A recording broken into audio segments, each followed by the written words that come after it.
just fun. It's groovy. What's up, everybody? We're getting really good at we that. are. I'm going to start adding in other instrumentation as well. I'm going to get some spatulas. KitchenKillaz is really going to be killing it, baby. We were beatboxing that whole 30 seconds. Yeah. What's up, everybody? Good to see you guys. Welcome to Hello. Monday. My name is Billy Floyd, and that is... Commodore. That's right, baby. We're the KitchenKillaz from Orlando, Florida. Hey, dude. Classified against Torres and Kuzik Drew crashing kitchens around the country. We do it every Friday. We do it For free. That's true. What's up, Matt McIver? Good to see you. Shelly Wheeler in the house. Lauren Edinger. Hello. Hello, Moto. Debbie Aknashek rocks it. Hello, everyone. Good to see you. Shelly Wheeler comes in with the hello, Mamador. Good to see you guys tonight. Hello, Lauren Edinger in the house. We've got Shelly Wheeler. We got Sean Flynn, the illustrious, the amazing, the magnanimous, incredible, sir. Good to see you guys tonight. Thank you for hanging out. Matthew Pfeiffer. What's up, my dude? And Jen Hogan. There she is.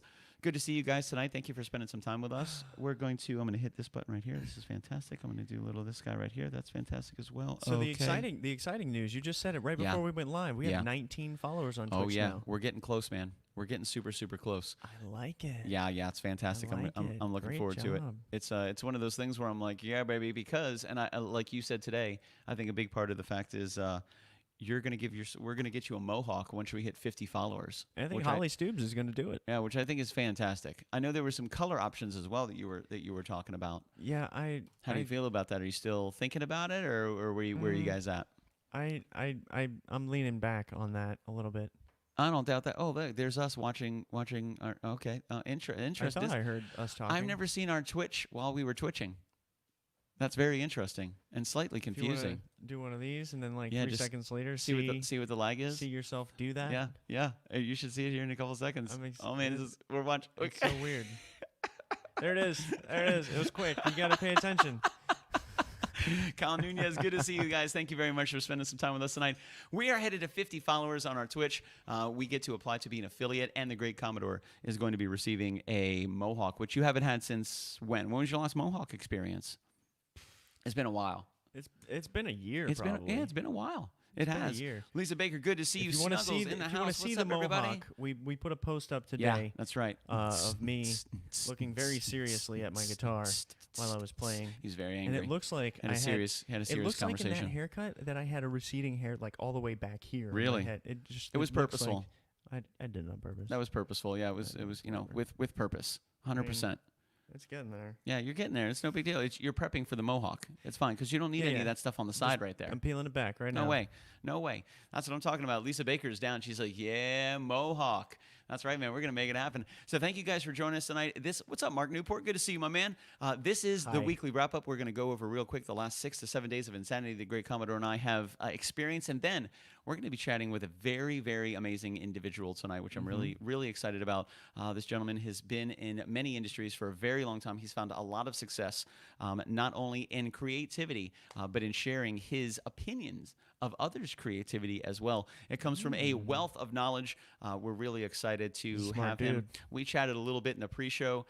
He is enjoying his time in the Garden State. If I remember correctly, he's excited to get back down to the Sunshine State because it's the Sunshine State. We're looking forward to it. Should be really good, but we're really happy. Gardens are cool, but gardens are cool. Sunshine's better. Yeah, you can't have a garden without sunshine, but you can have sunshine without garden. No big deal. That's how I prioritize that whole thing. You know what I mean? That's very insightful. Yeah, you're welcome. So thank you guys very much. We have Chef Dennis joining us tonight. He's going to be popping in just after we play one song at the end of the wrap-up. An absolutely incredible person. We're going to be going through his Instagram, his .com. He also has an incredible YouTube channel as well. We're going to be chatting with him about who he is, what he does, and where you can follow his rabble ways, his decisions, his travels, his ideas, his experiences, thoughts. Yeah, that's right. And it's really awesome because he spent a lot of time as a chef, as a creator, if you will, and he has a fantastic personality. I'm really excited to kind of delve. We're gonna talk taste buds. Yeah, absolutely. You can go to chefdennis'stastebuds.com. Don't go there, and you can find the top 10 ways to tantalize your own taste buds by Chef Dennis. Little dibbles on your tongue. Yeah, that's not real. However, he might like something like that and create a website based on tantalizing your own taste buds, and Chef Dennis giving you the way, the truth, and the light. How to experience incredible foods like that, baby. Speaking of incredible foods, Holly Stoobs, what's up? Good to see you. Fantastic host. We'll get there. Holly, I know we're not. It's a Friday yet, but Holly, I want to mention we had a great time too. I think the safety hands dance was the best. After the show cut off. All right, we'll get there. Okay. We'll talk about it. So last Monday, thank you guys for joining us for the weekly wrap up. Last Monday, we were going to give a huge shout out to Chris and Craig from Crafted for joining us. They were absolutely incredible guests. They have their first series on Amazon Prime right now. Just type in Crafted at the very top. You'll see that in that series there are 4 individual episodes where they went to 4 bars throughout Florida, 4 breweries, craft breweries.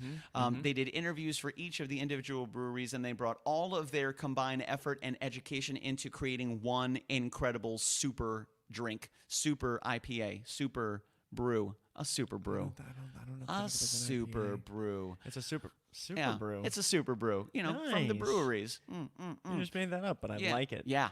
So they came together. They created an incredible super brew. They put their individual artwork on each one. They sell them in 4-packs, which is super cool. So the super brew, super cool. Crafted last Monday. Chris and Craig made it happen, baby. Find them on Amazon Prime. Make sure you follow and watch. The episodes are super tiny. They're like 5 minutes, 5 to 7 minutes per episode, which is incredible, man. But incredible. You see that? That mosquito? I'm going to get him. Incredibly crafted, though. Steve the mosquito. It's a hell of a production. I'm coming after you, Steve. So his name is Steve? Yeah. Well, the mosquito, that's what he told me. I used a more explicit term. Yeah, earlier. no. I just call him Steve. Yeah, it's much more polite than nobody likes that guy. Him. So it was. We had a lot of fun with Chris and Craig from Crafted last week. They film and feature 4 breweries individually each season, and the 4 breweries create a beer together for the finale. Yes, season 1 is available on Amazon Prime. Season 2 is being filmed right now. We played "If I Killed Someone for You" by Alec Benjamin, a fantastic artist. Find him on YouTube. And we closed with a little TPJ, a little toilet paper Jesus by our good friend Thomas Carter, Rochester. Yep, that's right. Lots of Red Bull. So last Monday was a lot of fun, man. Thank you guys very much for hanging out with us. I want to clear this up. We're going to clear this up pretty much every time. All the time. I still get this. We get it. This is Billy on no Red Bull. That is true. No caffeine. Also true. No anything. I didn't even have my coffee today, which is weird. I think that's why I feel a little. This is normal Billy. Yeah, I remember those he commercials. He says Red Bull because he likes to egg people on, but I say Red Bull because they assume it, and I just, it's easier that way. It's more fun for you. It is kind of fun. No, I was not having a seizure. There was a mosquito. His name is Steve. I don't like him. He hasn't paid his rent in like 6 months. Plus, he sucks blood. Yeah, it's not very nice. He's like that. I don't mind so much because I got plenty. No, but it makes me itch. Yeah. We don't like that. I don't want that. So a huge shout out to Crafter for joining us last Monday. Last Tuesday, we put up the You Pick 2 poll that we played on Wednesday. We're heading down to Castledor. I think next Wednesday is our Castledor. Is that right? Visit. I think so. Holy I think we're headed to Castledor next Wednesday. Dudes. However, this past Tuesday, we put up a poll. We had Crazy by Seal, Times Like These by the great and illustrious Foo, Amber by 311, The World Outside, and June by KitchenKillaz. Thank you guys very much coming in first and second place were the KitchenKillaz originals. Thank you guys. Yay! Super, super awesome. Number 2 was June, and number 1 was The World Outside. And we also, again, because I like Thomas Tartar Rochester, tartar sauce, I'm going to call him the Great Tartar. We played another Toilet Paper Jesus, the Great Tartar. We played another TPJ at the end of Wednesday night show, which brought us into Thursday, which prepped for Friday, and we needed to prep mentally and emotionally for the show on Friday. It was crazy. Which we didn't know until we got there. Actually, we didn't know until after the show. Oh, man. That we needed to prepare a little bit better. I knew the level of craziness we were walking into was, a bit high, but I completely underestimated the full level of insanity that transpired after we stopped the live feed on Friday night.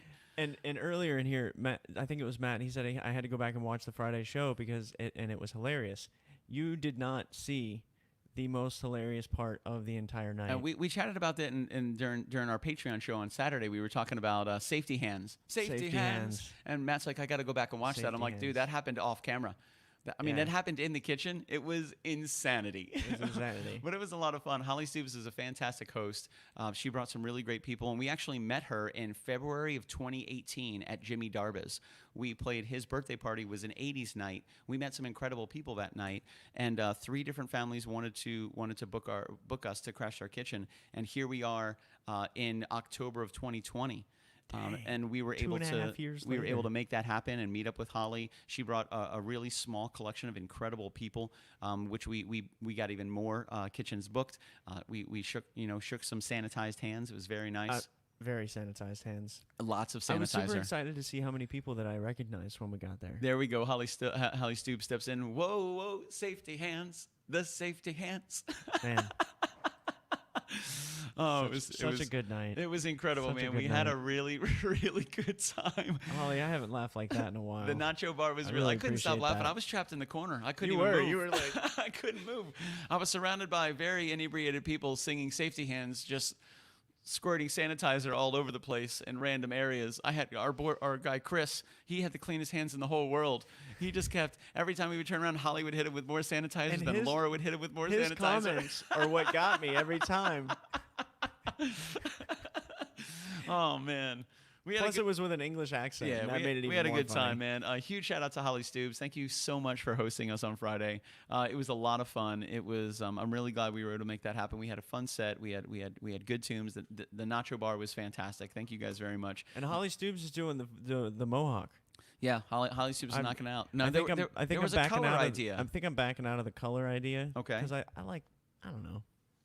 I'm still on the fence. You don't have to make that decision right Still, now. We're only at 19 followers, so we still need, We still like have 31 31 more followers. followers We got to 31 more decide. followers to get. Head over to twitch.tv/KitchenKillaz. Follow Holly- us on Twitch. And Holly, once put the we name of your salon in here. Once we get to 50, Tell the Great everybody. Commodore is going to receive a haircut, which is going to culminate in a mohawk created by the amazing Holly Stoobs right there. There she is, being incredible. Oh, yeah, baby. We had a good week, man. It was a lot of fun. This past weekend was a lot of fun. Nice and easy going. Not bad weather. It was pretty good here in the Sunshine State. Nothing too crazy. But Thank God my back window won't go up. Yeah. Oh, yeah. That's going to be a problem. It rained a lot today. Yeah, that's okay. And yesterday. That's going to be a problem. We can duct tape it. Gaffer's tape. Yeah. Put some I thought about- cardboard I on the thought about inside. Gaffer's tape. Yeah, gaffer's tape will do it. Yeah. Oh yeah, baby. I'm just saying. Get it fixed this weekend. We can wrap the whole thing in a garbage bag. Cut and color room in Dr. Boom. Phillips. There it is. The Cut great and Holly color room. Stoobs. She is a phenomenal. 20 years, I think Yeah. she's been Yeah. doing hair, Yeah, it's true. and she's phenomenal. That is also true. If you were in the Dr. Phillips area or in the surrounding Orlando area, go Yeah. see Holly at Cut and Color Room.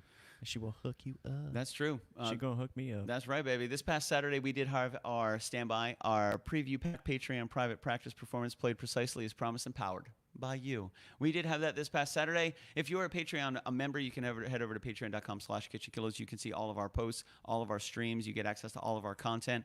This past Saturday, we did a private Patreon practice. At noon on Saturday, played some brand new unreleased songs. So if you, and they actually chose the song that we're playing tonight. So the song that is that we're playing tonight was chosen by the listeners and viewers at our Patreon practice on Saturday. Yeah, typically on Saturdays we play everything that we haven't released yet that may not even be ready to be heard, but like we like to share our practice with you. Yeah. It is genuinely a practice, not a rehearsal. Yeah. Where everything's like done. Almost ready Like, to we're rock. still it. writing Yeah, stuff. we're still kind of writing stuff. So it may even be the earliest form of the song. However, we play all of those, and then we put up a poll because we do a different platform on Saturday. So there's a poll the entire show. Yeah. And you can vote on which song you want to hear. Yeah. As well. Yeah, it was pretty We good. like letting people vote. Yeah, noticed. I like to give the people what they want, man. That's and we can choose the songs all day long. But if you guys do want to be part of that Patreon, we have tiers starting at $5 a month, which is less than 17 cents a day.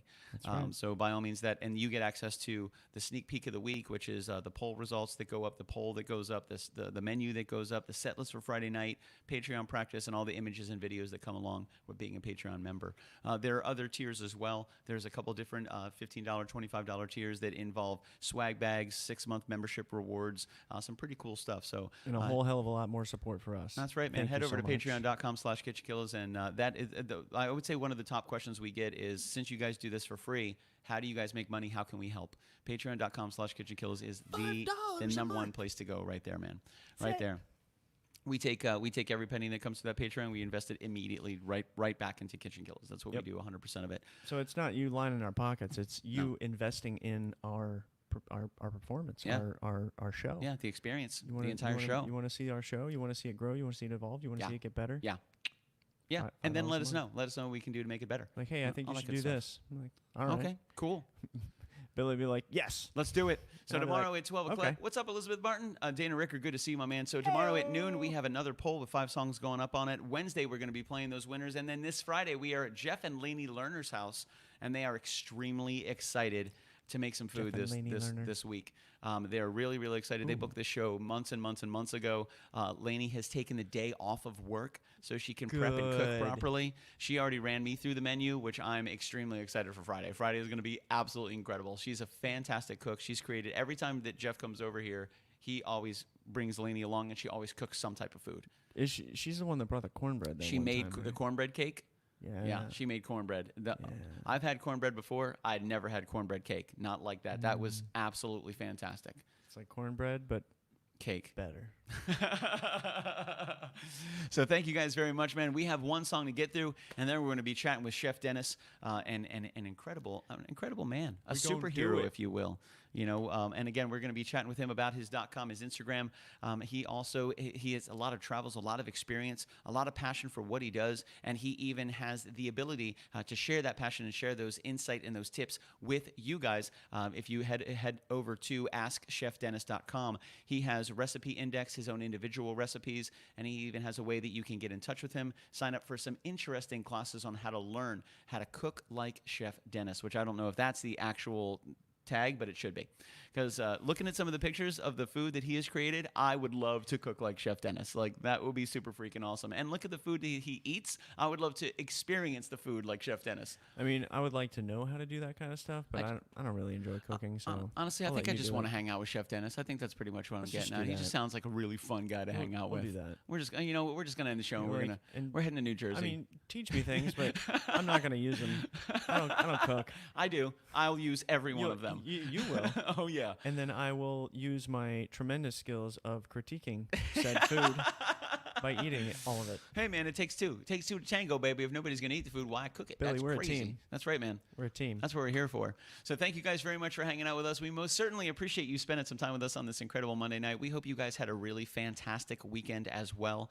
We hope you guys are looking forward, to a really good week. We hope you guys have all your dreams and wishes come true, but most of them you got to work your ass off for. So speaking of this make week, it happen, it's baby. a very special week for me. Ooh, why is it a special week? Tell us. I made it through a 90-day period. Yes. At my job. Uh-oh. So today was that 90 days, and nobody's really noticed yet. So Okay. maybe by the end of the week. They will. They will. You got like your official ID already, right? That you got like your yes. So I can unlock all the doors. Yeah. Hey, that's important. So That's a metaphor right there. Unlock all the doors. Yeah, baby. Sweet. Well, we got one to go, and then we're going to bring Chef Dennis in to chat a little about who he is, what he does, and why he does it. An incredibly interesting individual just in the brief talks that we had, and I'm really, really excited for you guys to meet him and see what he does. This is called In Front of You, and I hope you guys are having a fantastic Monday night. Thank you guys for hanging out.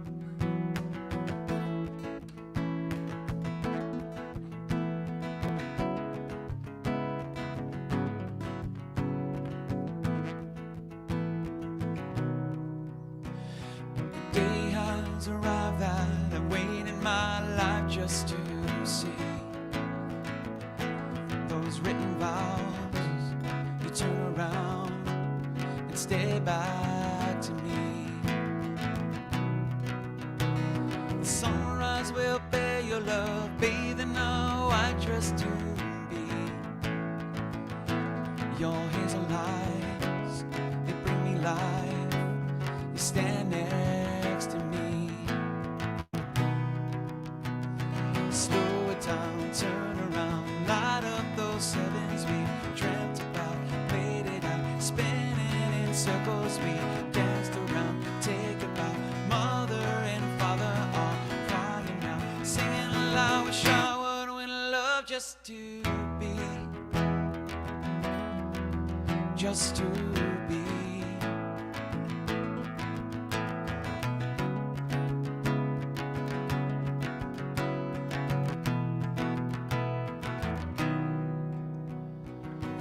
That the preacher says echoes in my head to me. All memories are causing me and my soul to weep. As I take your hand into my own, I feel the love that you have shown me. It's our future now. represent me. Slow it down, turn around, light up those heavens we dreamt about, played it out, spinning in circles we danced around, take about mother and father all singing loud, wish I would win love just to be, just to be.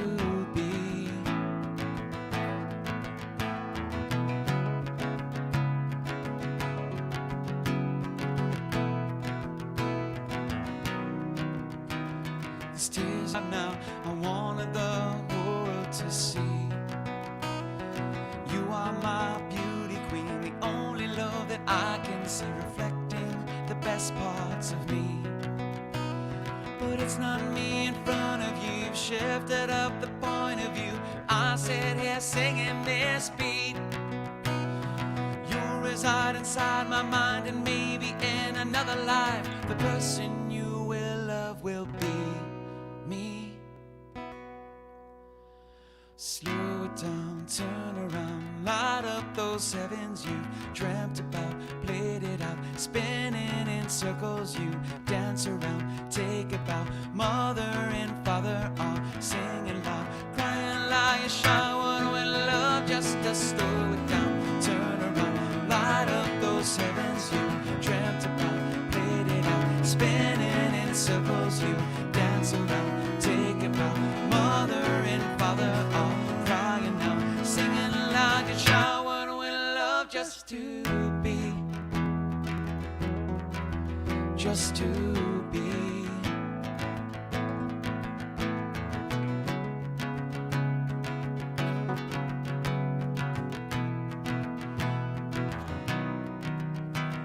The day has arrived that you waited your life just to see. Those written vows, you turn around, but you don't see me.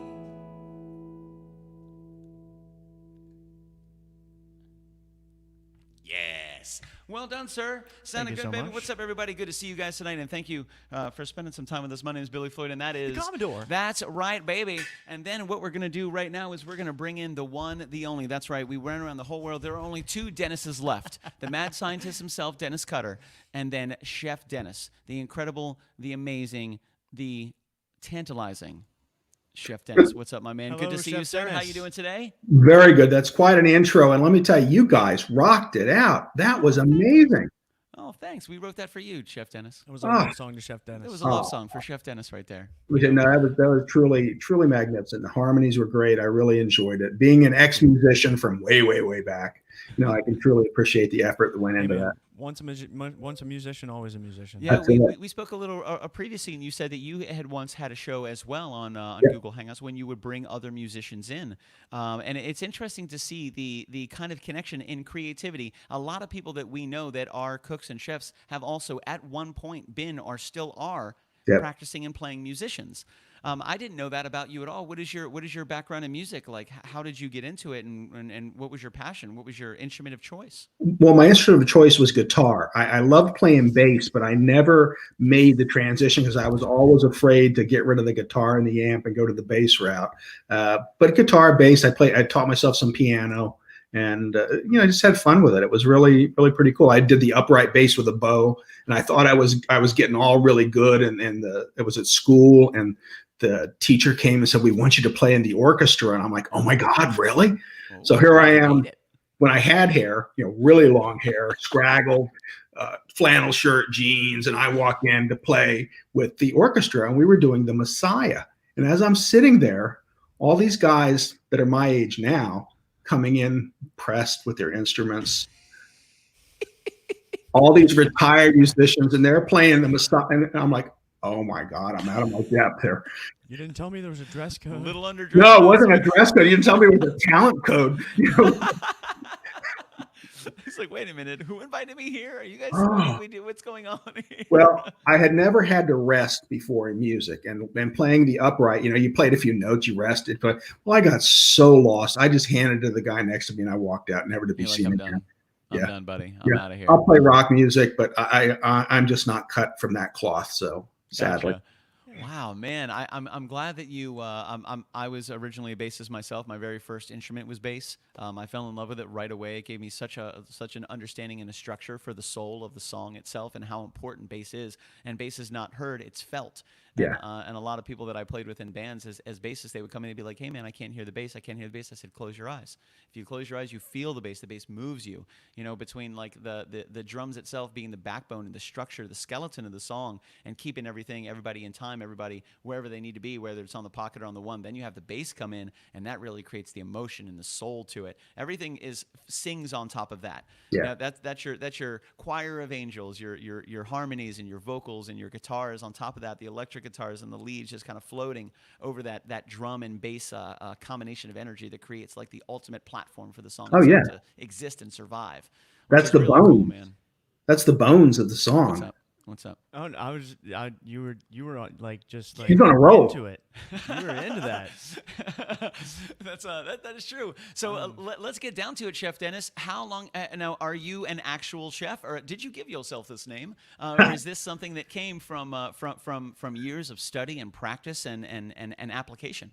Well, I mailed to Ronco and sent them $9.95, and I got the certificate. Now, Done. I know actually, chicken thing as well. Yeah, I started cooking at a very early age, and I had a hero at the point of my career when I was very young, called Graham Kerr. He was the Galloping Gourmet, and I would watch him bring people down from the stage, and they would moan when they ate, and I'm like, oh my God, what is this guy? He's just talented. What a way to make a living. Well, you know, over the course of the years and things, I found myself in the kitchen doing different things, and then I finally ended up as an apprentice to two master chefs, and that was the beginning of really what started it. And one of them hated to cook. He loved every other aspect of the job. Well, I know. I know. I was not expecting you to say that. He's a master chef. He's not just a cook. He's not just a chef. He's a master chef. Yeah, he was a CIA graduate, and he nailed it on everything else. He could cut down a leg of veal. He could order, he could run the kitchen, he could do everything, but he just did not like to cook. So whenever the other guy wasn't around, I would sneak into the corner and saute. And as soon as the owner of the other one come back, he'd yell at him and say, "What's he doing in there?" And he'd grab me and pull me out. And then as soon as he left, he goes, "Okay, go ahead, go back." So that's basically how I got my training, and it was a very busy restaurant in Ocean City, New Jersey, where I'm at right now. And Labor Day is the culmination of the summer, and that's when you're the busiest. And I came in to find out that the owner had been stung by 18 bees, and he was in a kind of a deep sleep from all the drugs they were giving him. And they said, "Guess who's cooking?" I went, "Who?" And they pointed to me and went, "Oh, you got to be kidding me." You're the guy. So that was from that point on. I had the honorary title of chef. You know, I still had a lot of work to do to get to that, but I had the honorary title, and they were not afraid to leave me in the kitchen anymore. Man, and now a question for you: when you got that offer, when they said, "Hey, Dennis, you're up. It's your turn. You're not on deck anymore, man. You're up." How did you feel about that? And was it as exciting as you thought it would be to get called up to the big leagues? Was there a level of apprehension there? Like, how did you feel when you found out you're the guy? I had no time to dwell on it. I walked in, I was the guy, and there was too much to do to even think about it. And it was it was more of a mindless activity. Everything was going real smoothly. And to one point of the night, one of the dishwashers was bringing pans back, and he dropped them on some of the food I had made. And there was a big, like, the whole kitchen went dead quiet because it had been going too good. Whole kitchen went dead quiet. Like, oh my God, what's he gonna do? And my other guy pulled, he was huge. He was like 6'2", 280 pounds, even bigger than me, grabs a kid and throws him out of the room, starts putting stuff back together. And like, "Don't worry, cuz, just keep going. I'm like, okay, I got this. I'm one with the universe. You know? Everything is okay. Everything will be fine. We're not in the weeds. Everything is all right. Yeah. The kitchen is not crashing. We'll be okay. No, I got at least another 100 dinners to do tonight. It says I can't. 100 more covers until you can call it quits. Wow. We would do 400, 500 dinners a night, and most of them were saute. Damn, son. Wow. Yeah, it was a lot of pans. Talk about jumping in head first, man. Hey, you're in it. Like, this is not 50 covers in a night. This ain't even 100 covers in a night. This is 400 plus covers in a night. we'd be going till 2 o'clock in the morning on a Saturday. Doctors from Philadelphia, they would be calling in saying we're on our way, leaving at midnight. It's like, it was insane. Wow. And those are the days you could sneak alcohol in. You just bring it in the back. We put it in a pitcher, and then we go out on the table. You can't Wait, do you that. can't do that anymore? Oh no, Really? not if you get I caught. tried. If you get caught now, it's serious. So the consequences are just different. Yeah, the like, consequences I mean, you can still definitely. do it, but Yeah. the methods of successfully doing it have changed, and now there's heavy consequences. Yeah, and people would go, I want to bring wine in. I says, you can't, but you can bring juice in. I don't want juice. I want to bring wine. Well, bring it in a juice bottle, and you can bring juice in. And then you hear, oh. Gotcha. So for that night, specifically, the very first time you found yourself as Chef Dennis, what was the most memorable dish that you were making that night? That's something they all kind of blurred together. We did a lot. Those were the days when veal was king. Okay. So we did a lot of things. Veal Oscar was a biggie. And I know I probably made about 40 or 50 of those that night. What is veal Oscar? Veal was a piece of veal pounded out. It was nice and tender. Veal had no real flavor on its own. And it was so tender because it was so young and it was milk fed, it would take on other flavors. So you saute it with some mushrooms, and then you'd get lump crab meat and saute the lump crab meat and top lump crab meat, and use white asparagus back in those days. So white asparagus, lump crab meat topped with mixed in with some mushrooms, and then you do a little bit of a hollandaise over top of it. Man, that sounds incredible. Yeah, that was awesome. White asparagus. Yeah. Man, that's white asparagus. You have to keep putting the dirt up as it grows, so no sunlight gets to it, because the sunlight turns it green. Oh, very interesting. I didn't know that. I thought it was a completely different type of asparagus. I didn't know it was the method that was used to grow the asparagus that made it white and just kept the sun from hitting it. We're only a few minutes in, and I'm already learning stuff. I'm learning a lot, baby. Unless someone had fun with him when they told me that. But otherwise, I've been telling that for 30 years. Actually, crap. Somebody comes in and they're like, actually, that's not right at all. Yeah. I've been lying to people for 3 decades. Hey, wouldn't surprise me. Man, that was I was hanging out with some friends this weekend, and one of my friends goes, "Hey, man, how tall are you?" And I said, "Well, I've been telling people I'm the same height for such a long time. That's what it says on my license." They're like, "Are you sure?" And I said, "Well, I hope so. If not, I've been lying to people for 20 years." So like we actually found out, like, we broke it down. We got the measuring tape out and everything else. So, and I wasn't a liar. I felt really good about that. But I had a very similar moment. It was like, have I been telling people that white asparagus is completely wrong for the last 30 years? Like, I'm sorry. No, you're absolutely correct. It's the photosynthesis that makes it green. That's what I thought. Yeah, you nailed it. You nailed it, Chef Dennis. Yeah, absolutely. We knew it 100%. It looks like albino. It looks like albino asparagus. Man, that's so cool. I've always gone by the motto too, that if you can't baffle them with brilliance, baffle them with bullshit. Absolutely, 100%, because it works. And normally, by the time they figure it out, they're gone anyway. They're gone. They won't know the difference. That's true.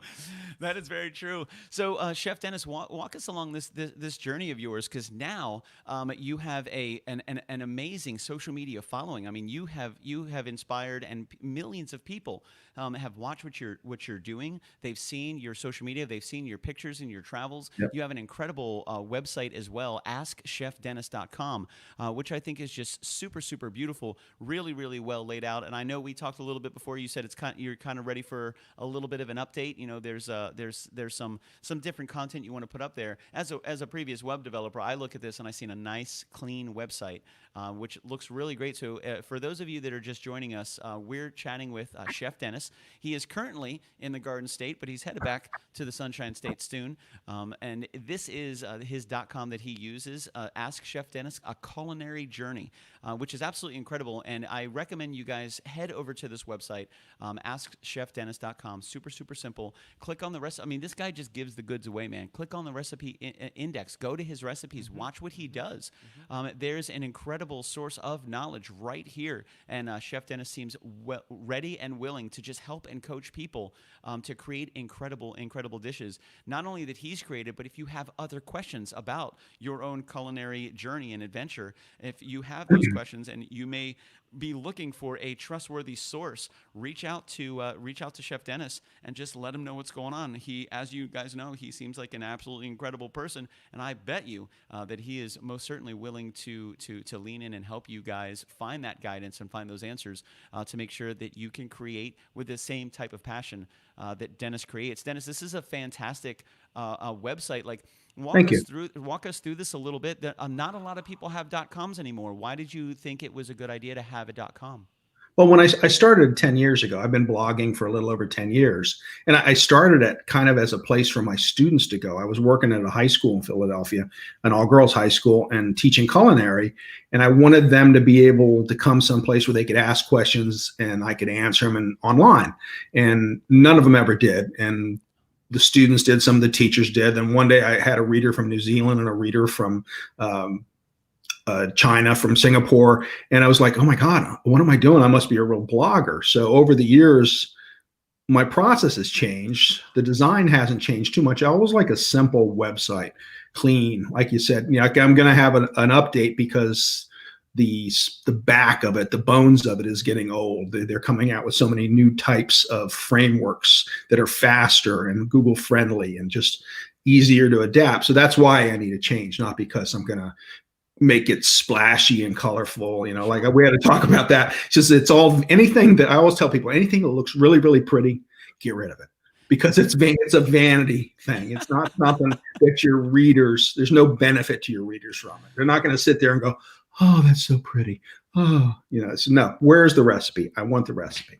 Yeah, gotta bring value. And I mean, your recipes are ready to rock and roll, man. They're up here and ready to go, and you have some incredible stuff right here for people to access, like my tangerine beef recipe. What? Yes, sign me up. I went to the recipe index, and these are just some of the categories. Not even the recipes underneath them: appetizers, Asian, beef, beverages, breakfast, dessert, gluten-free, lamb, pasta, pizza, pork, poultry, restaurants. Like those are just categories, and all kinds of recipes underneath all of those categories. He's got a slew of stuff here. Yeah, some incredible stuff. I mean, he's bringing the value.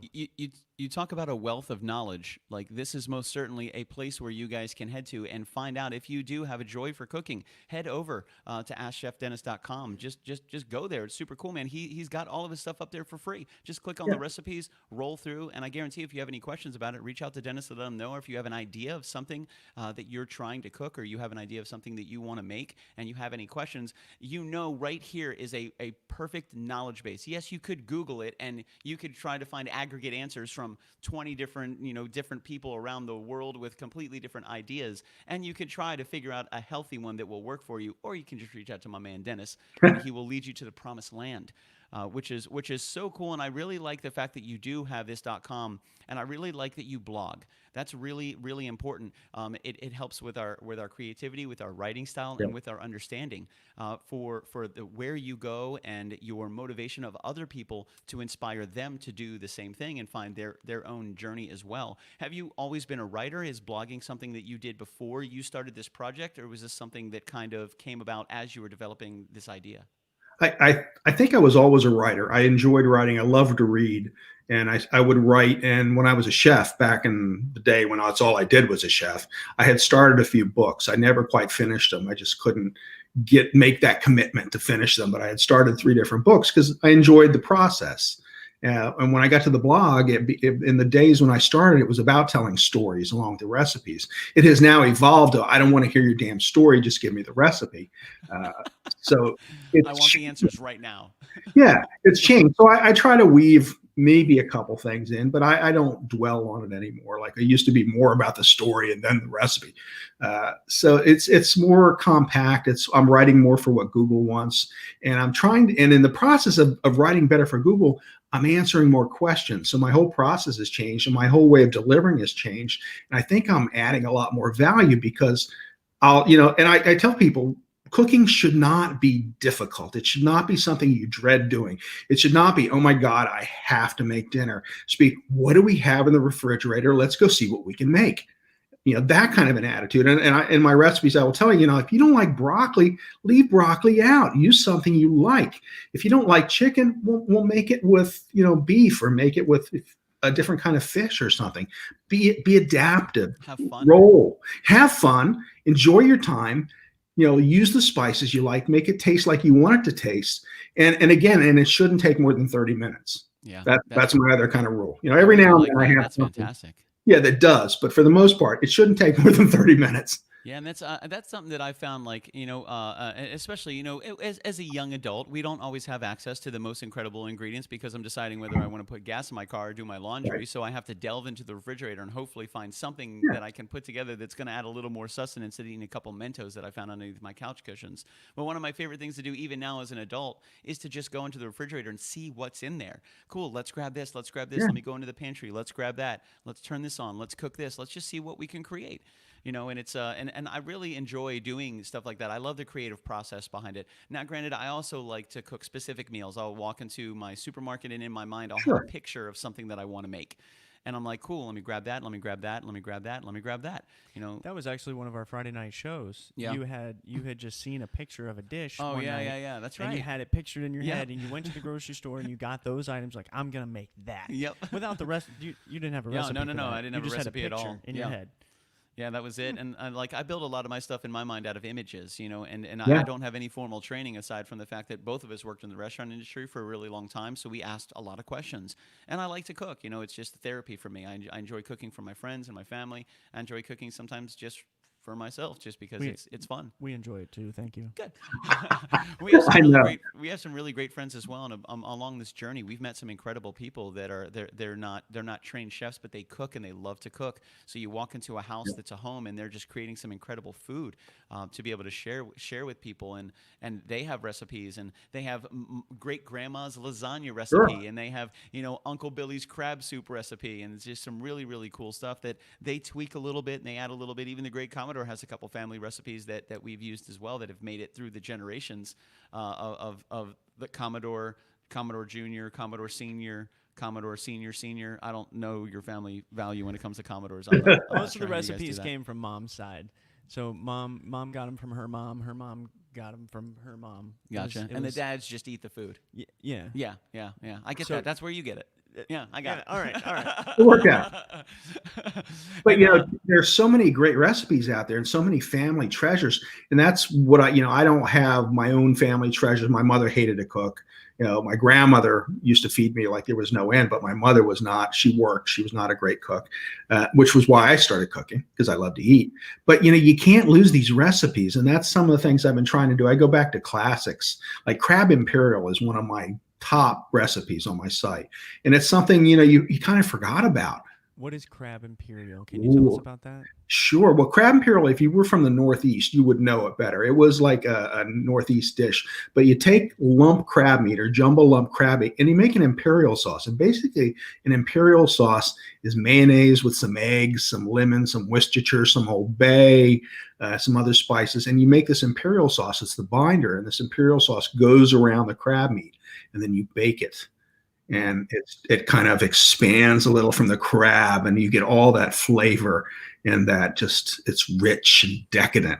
And it makes, I have one post is a lobster stuffed with crab imperial. And the first time I made that, my wife she just stood there and looked at it and says, "You never made this before." I went, "No, you like it?" She's going, "Oh my God." It was an 8-ounce lobster tail stuffed with crab meat. And that's what I'm talking about. Yeah. Oh man. I was born in Baltimore.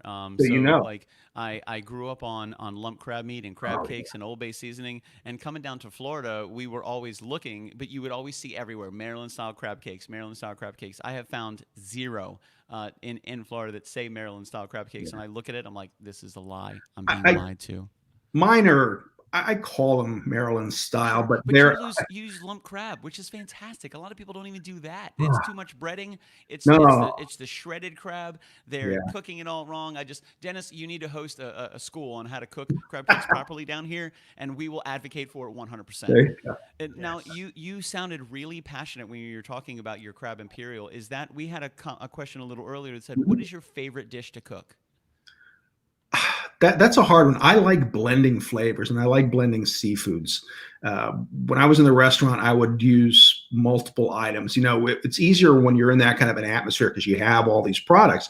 At home, it's harder, and you got to kind of make the best of the situation. But clams, mussels together with shrimp, with lobster, with chicken, with sausage, with what else do I have that I might put in there? Maybe I'll put some fish in there. No, really, it's like it's a base, and you just work around that base. I want it red. Do I want it white? Do I want pesto in it?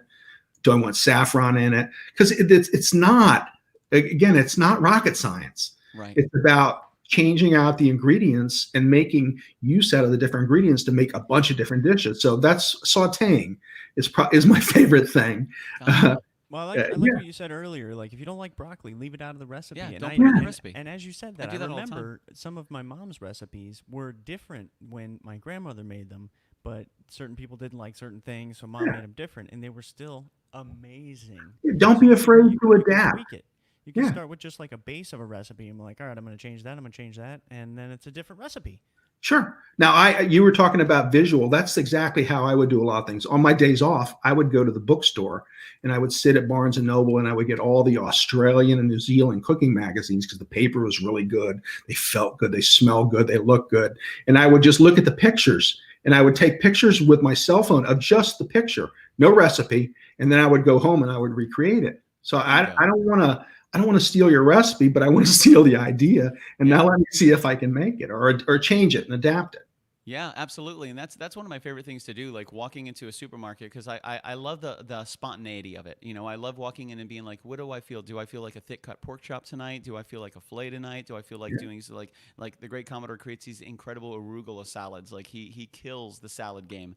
And there's a lot of times where as soon as I walk in, I just look for inspiration. I really like the picture idea. That's really good to go to a bookstore, to look at a cookbook, to open it up, to see something that moves you, that inspires you, to take a picture of it, not the recipe, but take a picture of it and then say, I'm going to recreate that. Yeah, because a lot of times I would look at the ingredients and I go, oh my God, why did they use that? So I don't even want to go there. Yeah. I just want to see what you called it and what it looks like. And I also want to mention in the comments here, Jay Miller, the banana foodie, said, "Don't be afraid to fail. Like, jump in there, absolutely, put some stuff together. If it works, it works. If it doesn't, man, I bet you learned something. And you're not going to hit a home run every single time, but you're not going to hit it at all if you don't swing." That's right. You know, and every now and then, you know, it's one of mine. I can always tell because my wife will cut the stuff up and just move it around the plate. Yeah, I know. So I for all these years, I'm on you. Oh no, you don't like it, and she's afraid to say it. Says that's okay. You know, this is, you know, every time isn't going to be. You know, if I'm in a restaurant, every time has to be. But then I'm not. That's the expectation. Yeah, I'm not playing with things, making different things, and you know, it's something I've tested and I already know is good. But if I'm just throwing stuff together, not every time, but you can always save it. You know, there's always something you can do. You can always, you know, put some marinara sauce over it. You can always throw it with pasta. You can always do something. Put some cheese on it. It's always something you can do to fix it. And when I learned how to bake, I never baked before, and I got sold with a restaurant. And you know, I went along with it, and I said, "What are we doing for desserts?" And he goes, "Oh, chef, that's up to you." And I had never baked anything. And I went, "Oh, crap!" Oh.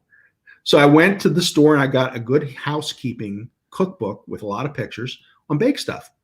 And later on in life, I found out that a lot of them were classical baked dishes that they just gave simpler names to, not to scare people. Gotcha.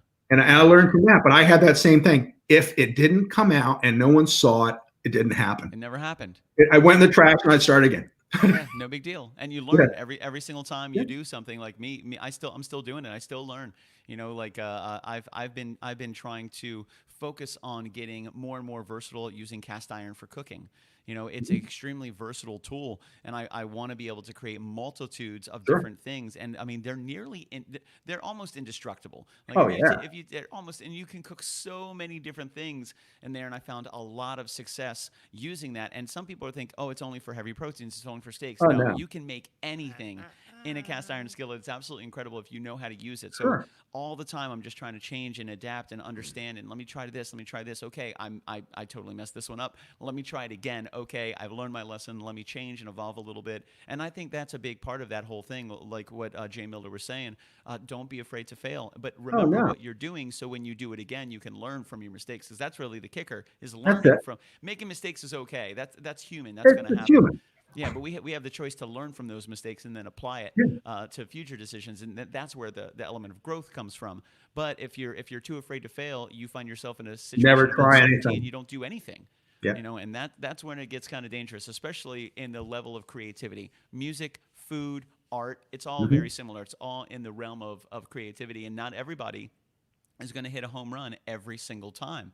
But No. you're, again, just keep trying it and keep trying it and try new things. And like you said, write it down, remember it, take a picture Sure. of it. You don't want to lose that recipe. No. But then next time you make it, you may tweak it just a little bit. Let me add this, or let me take this out, or let me add a little more of this, or let me cook this for just a little bit longer and see if we can really get to that sweet spot of that individual dish. And the more you do it and the more you try, the more it's going to become intuitive. And that's the whole secret.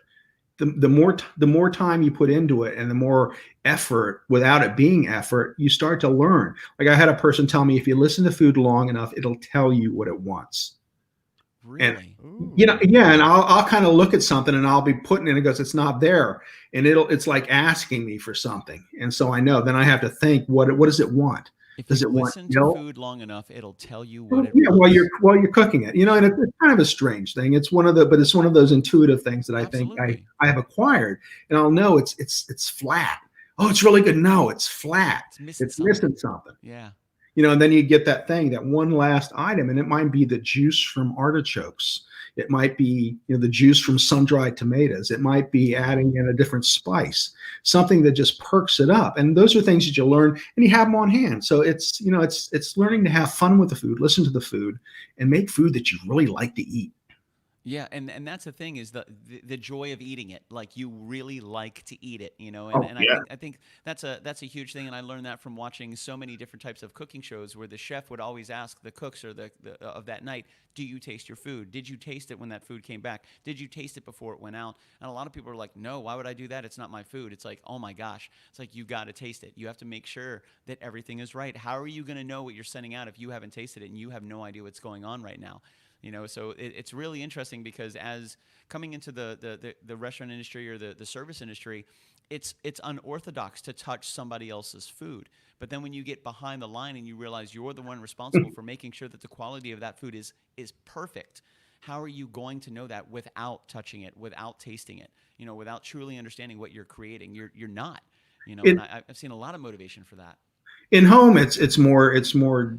You really have to do that. In a restaurant situation, if I've made that dish a couple hundred times, I know just by Hundreds. looking at it, or thousands. I mean, I know just by looking at it, there's something wrong with it. And I don't have to taste it. But that doesn't mean, like, when I make a stock for the night, or if I make a sauce for the night, that I'm not going to taste the sauce or stock and make Gotcha. it right. Now, that might get added into it as it's being finished, so I know it's going to be okay. And then Gotcha. Gotcha. maybe Gotcha. it'll talk to me as I'm finishing, and it'll say, put a little more garlic in. So boom, so I'll hit it with that. Always more I think it garlic. always says that, Always, Chef Dennis. yeah, always more It garlic always for the says great more Commodore. garlic. Yeah, 100%. Yeah, yeah. Put as much garlic as you want in there, Thousands. and then put a little more in there. I know, Thousands of times. thousands of times. What's a recipe that you've made the most? Like, what's the most repeated recipe you've ever made? um, I'm stunned by this 1,000 number. I would say chicken marsala was one that I cooked, and making my chicken marsala like my wife can never have anybody else's now. She used to love getting it out, and now they're all terrible because people use the wrong marsala most of the time. Crap. No, they're terrible. It's crap. She just throws it on the table. Well, yeah, you won't even order it. But She doesn't even people, order it. every book you read, every chef you talk to will tell you to buy dry marsala, and I tell you no, buy sweet marsala. And it's not that it's sweet; it just has a different flavor, a different nuttiness, a different value to it. But it makes Gotcha. a better marsala. So Interesting.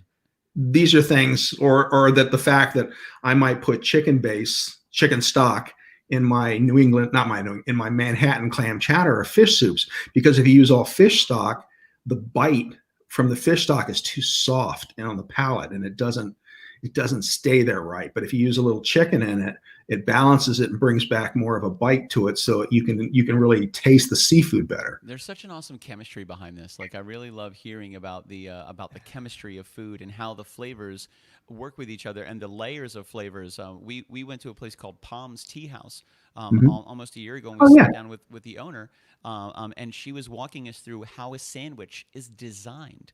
yeah. And I'm thinking, wow. And she's like, yeah, it's all about how you layer everything so it hits your palate at a certain time. It's almost like a code going in. And if you switch up the way that the layers happen, you switch up the entire flavor profile of how it hits your palate, and the experience changes. Same exact ingredients, just a different way of ordering the ingredients themselves that change the full outcome Sure. of the experience and the taste flavor. And I never really thought about that, because I thought, I'm taking a bite, the ingredients are the same. No big deal. Switch it all up. It's not going to be any different. But that is completely not true. And I No. started to really fall in love with the chemistry behind cooking the ingredients, and how flavors work with each other at a certain heat, at a certain temperature, at a Oh certain yeah. time, that creates a completely different profile than if you added them a little later or a little earlier. So like, it's so cool that all the different ways you can create something completely different with exactly the same ingredients, but just change how you add it, when you add it, and how you cook it or create Or it. the temperature, so you're serving it at. Yeah. It's exact. One of my favorite salads I had at a restaurant in Collingswood was a grilled romaine Caesar salad that had shrimp and jumbo crab meat on it. And the first time I had it, I thought, my God, the Caesar is spicy. It's amazing. They had heated up the Caesar dressing. Really? And I was like, oh What? my God. And it wasn't one of those white creamy Caesars. It was more of the oil-based Caesar. I got you. And they had heated it up, and that made all the difference in the world. So again, you find little nuances, little things that you do to food. That's that crazy. Such a simple thing. Yeah. Just heating it up. That nobody would think of. Change And the entire yeah, who heats flavor a profile. salad I dressing? wouldn't. It's like, oh my God, that's I crazy. wouldn't. Man, that is awesome. That's crazy. That's Yeah. such a good idea. Chef Dennis, you talked a little bit earlier about beautiful pictures, and I have to say, like, I'm on your Instagram right now, and I'm kind of looking through some of the photos that you have up here, and I kept trying to look for like the best picture, and they're all incredible, and it's very difficult to make a choice. But I am a huge sucker for a fantastic a seafood soup, and I saw this. So I was wondering if you wouldn't mind delving a little bit into this and explaining what we're looking at here. Oh, absolutely. And this is something that I had from the seafood that I would collect, the ends. Say we didn't finish the salmon tonight, that'll go in there. Or if I have a little piece of scrap from something I cut off, that'll go in there. So my soups all start out basically the same with the mirepoix, carrots, celery, and onion, and that's pretty much how you start any soup. And it starts with that, saute that, and then you build. If you're lucky enough to have some seafood stock, that's great. This one had a little bit of tomato in it too, and I got the roux just a little bit of brown to it. So when I made it, I did put a little bit of roux into it. I'm pretty sure I did to thicken it up just slightly, because a lot of times a soup, if you're putting a lot of heavy ingredients in it and you don't thicken up the broth, everything kind of sinks. So a good way to get around that is to make a roux, or if I'm doing sauteing the celery, carrots, and onions and some olive oil, I'll just add a little flour into it and let it cook, though. Don't just put the liquid in right away. You got to let it cook. It'll start to smell a little bit like bread. That means the flour is cooking. Then you put your stock in, and then it's going to just add some body to the stock. So I had the body of the stock, and then I had potatoes in there. I think I had corn. Again, it was what vegetables did I have left over hanging around? Yeah. When you made soups in the old days, it was like, get all the scraps together. Now you make them and you got to recreate them because people want them every time they come in. So now you're using fresh ingredients, but a soup should be made. Now that seafood soup will be different every time I make it, because I might have more of one fish left over. Like I threw a couple of shrimps. I had a few lobster tails, and I had some shrimp that were hanging around. So I cut them up and threw it in it. So it's basically whatever you have to make that soup and then get that flavor. There was I think I had a little Old Bay in the sauce and the You can't ever go wrong with a little Old Bay, Chef Dennis. No Yeah. way, Stealing man. hearts over here. That's it, man. I put a little Old Bay on everything. I had to find a recipe to make Old Bay because there were too many parts of the world that had no idea what it was or couldn't get it. They're third world countries, Dennis. That's it. We have to introduce them. Yeah, I to know. Old Bay. If you don't have Old Bay, you're at least not a first world country. I've said that to France many times. Yeah. France, second world. No Old Bay. Yeah, you're not first world. Sorry. Chef Dennis, I was just listening to you talk about this seafood soup and how you made it and like the process and like the different things that you do, and I could just hear the passion in your voice. Like you really, You're so happy. really enjoyed making that soup. And sharing Like, it with people, like that telling was- the story. That was super Yeah. exciting. Yeah, Like I abso- have no idea what you said. I didn't, but like But it was just it was really exciting listening to you, listening to the excitement that you had in making that soup. That's awesome. I can tell just by listening to you that you're an excellent chef. Yeah, I and wanna try a some great food. educator as well. Like a Well, really, really good educator as well, which is so vital. it's sharing the knowledge that you have. If you don't share it, like in the old days before I was the kinder, gentler chef, Dennis, you'd ask me for the recipe and I would tell you, no, you're not having it. Get out of here. Leave me alone. You don't like it that way? Leave my restaurant. Get out of my restaurant. Baby. Now it's like, okay, you don't like that? That's fine. I'll make it with this. Can I make it with this instead? I've changed over the years, and I want people to find the joy in cooking. I want people to make it as close to humanly possible as what I made, because then they'll be happy with it. If it doesn't come out, if it tastes like crap, they're not going to come back to my website. Nope. They're not going to try more recipes, and they're not going to find that joy in cooking. One of the best things, the only good thing about the pandemic I can say right now, is that I had gotten lazy and I didn't cook. We went out to eat all the time. With the pandemic, I was cooking every night. And I found something out. I still like to cook. That was my question. I was hoping you were going to say that. I was hoping you found that you reignited that passion. Oh, yeah. Like, man, did you realize that you were missing it? Yeah. I didn't realize it. It was like the end of the day. I was so tired from social media. I don't feel like cooking. Let's go to Miller's. It was like, it's not like I even want fancy food. I just want something to put in my stomach. That I don't have to cook. Yeah. And after that, I was like, oh my God, I really am having fun again. This is good. And to be able to make something tasty, especially if I can share it with someone. And I love the comments that people leave me. Says, I made this. My wife or husband hates this. They said this was amazing. It was the best they ever had. Oh, that's got to feel good, man. I've had comments on my tiramisu from all over the world. My grandfather's Sicilian. He cried when I made this for him, things like that. And it's like, this is why I do what I do and I share it, is because sharing food is magical. Sharing food it reaches into your soul. Yeah, it moves people. It moves people, and the greatest sense that we have of memory is our smell. That's number one. Which is incredible, because a lot of times when it comes to food, you smell it first, and then you see it, and then you taste it. Yeah. But a lot of times with food, you smell it coming. And a great example of that is like when you smell those fajitas coming through Chili's, when they're walking it through the you hear them. Like you hear it, you smell it before you even see it or taste it.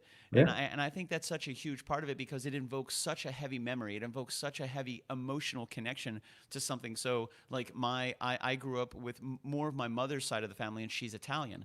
So it was a lot of Italian infused ideas and recipes, and holidays that we would spend together, family gatherings that we would spend together. Like, don't go in the kitchen when Nellie and Rosie are in there, because you're taking a wooden spoon to the face, baby. You gotta be careful before you go in there. But the house always smelled of fresh herbs and fresh vegetables and fresh food. And like I always remember the scent. My grandmother used to make bread, hand make bread all the time, and I remember that smell of walking into her house. And even before I got in the door, I could smell it outside that she was baking bread. And bread is so easy to make, and you don't have to spend all day. I was going to make sourdough, and I'm watching the process. I'm going, oh, I don't want to spend 3 days making bread. I love sourdough, but it's just too much. So I call it an almost no knead recipe. It was a no knead bread recipe. You put it in the mixer, you let it mix around, you throw it in a bowl, you let it rise. You roll it up a couple times and you let it rise again and you put it in the oven. Well, I discovered by watching that sourdough bread recipe, the how to fold dough. So you just roll it out and you fold it, you fold it, you fold it, you fold it, and that's it. Well, it does something to it, and the no knead comes out so much better, and it's so easy to make, to have fresh bread in your house. And Jen Hogan asked a question: a person who's newbie at cooking, what would you suggest? An easy dish. The first thing I would tell them is I have some really good spaghetti sauce, marinara. That's not a marinara sauce, it's a spaghetti sauce, because a marinara is quick. But to make your own spaghetti sauce and taste the difference. If you like meatballs, I have one with meatballs. If you like sausage, I have one with sausage. But to start there and say, oh, wow. And you freeze it, and then you have it in your freezer for those days you don't feel like cooking, and you pull one out and have one for dinner. But that's a real easy thing to get started. My chicken marsala is extremely easy to make. There's a lot of dishes that are really easy to make. that won't have a lot of ingredients. So I would say look for something that you like to eat is the most important thing for a newbie. Go look for a recipe that you like to eat. And then if it doesn't have a ton of ingredients, that's a good place to start. Yeah. You know, something nice and easy, so you don't want to overwhelm yourself, because I think a lot of the I guess the resistance to cooking is the fact that, yes, it can get complicated. And if you overcomplicate it, if you jump into something that you're not ready for, and you're going to have a bad experience, and it's going to turn you off from cooking. So start with nice, basic, easy ingredients, easy things that you're familiar with. You know, and that's what I've always like kind of tried to do. I start super, super basic. You know, it's something that I'm familiar with, that I know how to cook, and then I tweak it a little bit. Let me try this, or let me try this. And I've made my fair share of mistakes as well. You know, like I made a lot of mistakes where I'm like, that's not even edible. That's terrible. But once you know what it's supposed to taste like I do tell people, you know, try the recipe as I've written, unless you really object to one of the ingredients in it. You know, then don't take it out or leave it out. But try it just to see how it's supposed to taste, and then from there you can make decisions on which direction you want to take it in. But you know, it's again, if you don't have it, I love getting these. I made this, but I didn't have this in the house, so I subbed that. It came out great. I'm going to try yours next time. That's great. Yeah. You got it. You figured out the secret to cooking. Use what you have on hand. You know. Absolutely. That's one of the things I don't like about. If you got it available, knock it out. Certain recipes where it's like, oh, you need a half a tablespoon of some crazy stuff that I don't keep in my cabinet, and I don't want to go buy for $5. Yeah. Use it, a little tiny bit of it for one recipe. Nope. I tried, you know, there's a few recipes with essential ingredients that are like that, but I try not to do too many of them. You know, and then as you go, you pick up the extra seasonings, the extra spices. You know, you make a trip to the Asian store, you know, if you like Asian food, because Asian food is really easy to make, but it's fast. So you got to have all that stuff ready, because as soon as you start putting it together, you're going to sit down and eat in like 6 minutes. Yeah, so absolutely. It's like there's no time for mistakes. Yeah, if you don't have all your stuff prepped and ready to rock and roll, by the time you do get it prepped, whatever you're cooking's overcooked. It's already done. It's done. Rubber, baby. You're done. And now and I always say that things should stand on their own merits. Like if you get seafood, if you go get some grouper or some snapper, you should be able to season it with just a little olive oil, salt, and pepper, and that's it. Yeah, the protein itself should carry itself with its own flavor, and that's one thing that I would always hear and talk about when it came to barbecue. You know, like when it came to making ribs, or when it came to brisket, like those ribs, that brisket without any sauce whatsoever should taste absolutely incredible. Yes. You know, if it doesn't, barbecue sauce ain't gonna save you, No. brother. No, if you have to hide a flavor with another flavor, something's wrong. Oh, yeah. For those of you just joining us, we're chatting with Chef Dennis, an incredible creator, a fantastic educator as well, from AskChefDennis.com. You can find him on Instagram, YouTube. You can even Google Chef Dennis, and you can find some fantastic things that Dennis has been involved in. He's been a blogger for quite some time, creator in his own right, and now he has started to delve into the ability of sharing his passion, sharing his recipes, and sharing his ways for you to incredibly create some absolutely amazing dishes. Dennis, I was just on your website again, and you have 26 pages of recipes. Sounds about right. Toledo. I had more. I actually got rid of a lot of the early stuff because it was so ugly, or it wasn't in the right format, and no one had ever been to it. So, you know, one of the things I had an audit for, you know, there's so much to do with blogging. There's SEO you have to deal with. So I have a guy that does that for me, that comes in and tells me what to do. And Google gives you so much time for stuff. So if you have something that's dead, either pump some new life into it, which I have with a lot of recipes, or just get rid of it, you know, one of the two. No, so, and I really like that second one. Just get rid of it. Trust me, you're taking following up find out space. the recipe. Yeah. You know, and it was that bad, or it was, you know, I look at someone, I cringe, and I have someone that does all my email for me now, and she picks out my email recipes to send out. She picks out the recipes, and sometimes she'll roll something right, and I look at it and go, oh God, I haven't seen that for a while, but you know, this is fresh eyes, fresh eyes. That's what I keep telling myself. Let her send it out. She's doing a great job for me. Says, let her send it out.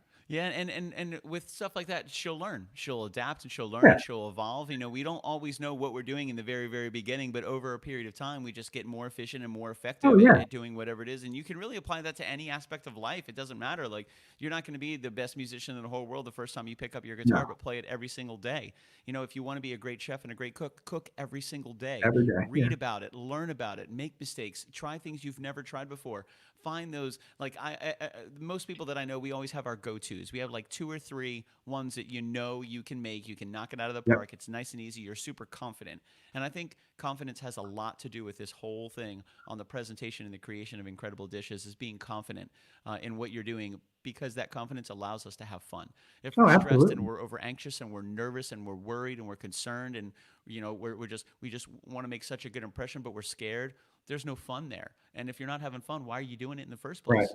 Yeah, it should be a time to come to the kitchen where you can come together as a family or as a couple. Not every night, but there should be times when you can invite your significant other in, or your kids in, let them do a little prep work.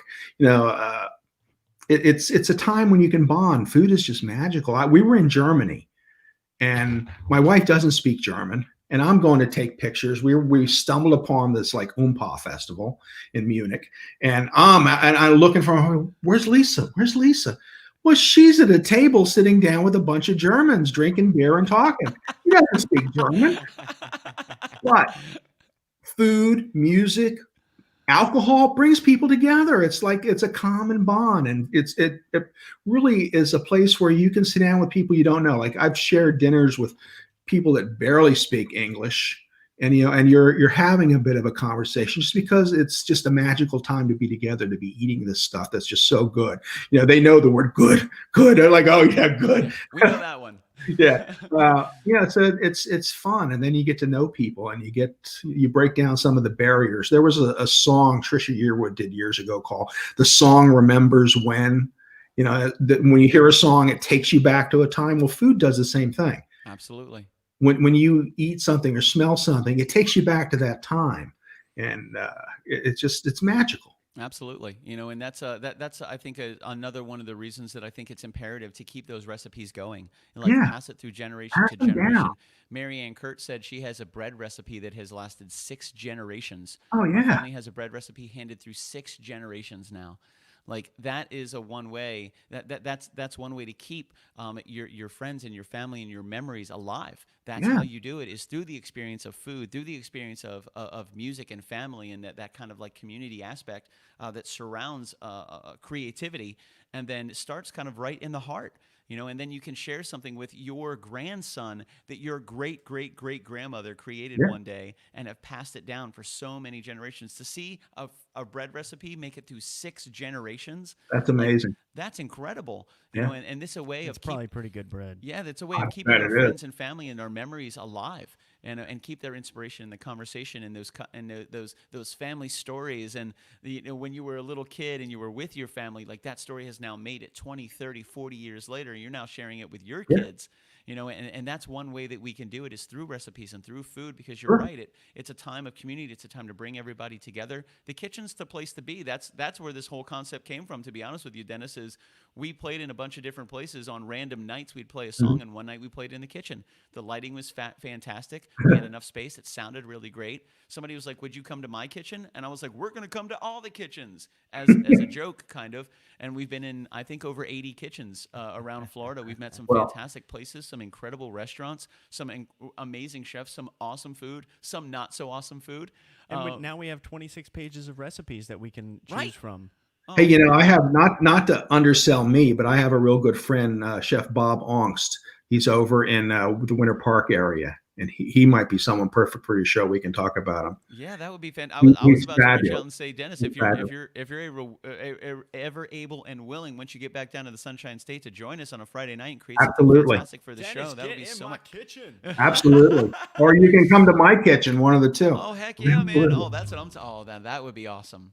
Absolutely. I I'm have a not really nice one big to invite island. myself to a kitchen, but I will go to a kitchen when You invited. said it. What do you Yeah. say? Come to my kitchen. Yep. You said it. Let's go. We have Shelly Wheeler right in here. She's absolutely incredible, and we're gonna have her clip that little piece right there out of the video that says, "Dennis, you said come to your kitchen." We're gonna show up one random night, knock on the door. Hey, we're here. No, I'm just kidding. But that's awesome. When it comes to like the family meals, the Thanksgivings and the Christmases, are you the chef? Are you the guy? Are you more of a visitor? What role do you usually play in that? It depends. We go out a lot now because as we get older and we're not around as much family, we have a different family in Florida, couples that all are separated from their other families and stuff. So we go out together. A lot of times we go out to eat just because it's simpler. Sure. To do. But I always still cook a Thanksgiving dinner. If we're going out Saturday after Thanksgiving, I will cook a whole dinner because you got to have leftovers. It's just not.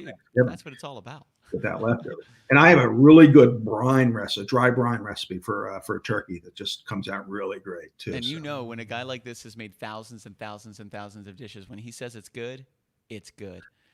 There was a question that hit the comments a little earlier. Jen Hogan said, "What is a roux?" Well, someone did answer it, but a roux is a combination of fat and flour. And depending upon what kind of roux you're making or who's making it, the French will do more butter.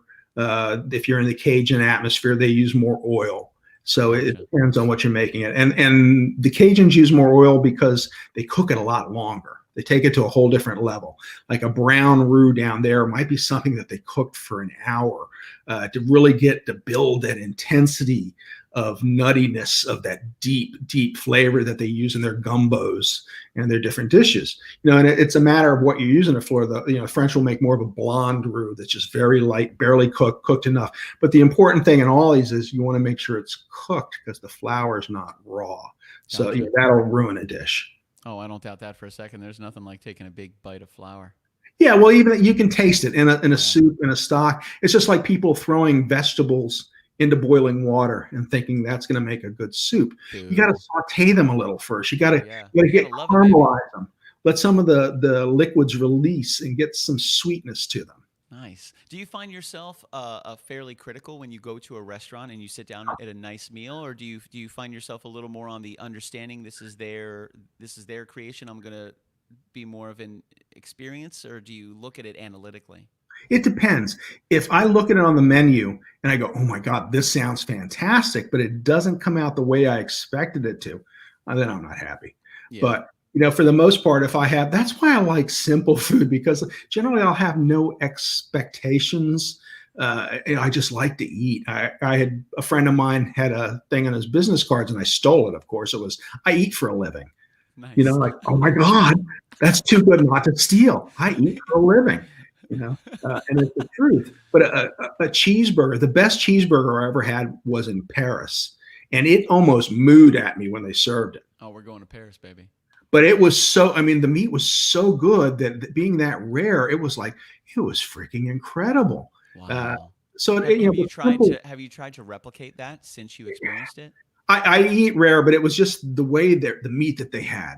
Gotcha. And they're French, so we are French. We are French. We're French. Even though they don't have Old Bay, and I don't consider them a first world country, I bet they had a fantastic hamburger. But they were rude to me at that restaurant too. But the burger was so good, I didn't care. He's like, I don't even care. Be rude to me. I don't care. Be rude. You're French. There was a movie that came out not a long time ago, but a while ago. It was called Ratatouille, and it was an animated movie. Yeah, I love that movie. I made the mistake of seeing this movie. It was one of the last showings of the night. I was so hungry when I left the movie theater, but everything was closed. Yeah. I was so hungry, and I was like, I left. I remember leaving the cinema. We were in kind of like it was in Kissimmee. It was at the Loop at Kissimmee, and there's some really great restaurants right around that area. And we would go this one's closed. By the time we made it to this one, that one had closed. By the time we made it to that one was closed. I was like, oh my God, I have to go to the supermarket. I can't go home and just make ramen. I need to create right now. I need to make something absolutely incredible. I need to go to the store. I need to get something. And thankfully, there was one of the the 24-hour Walmart supermarkets, just like the green grocery neighborhood market. Yeah. Not bad. Now granted, for 12:30 in the morning, it helped out.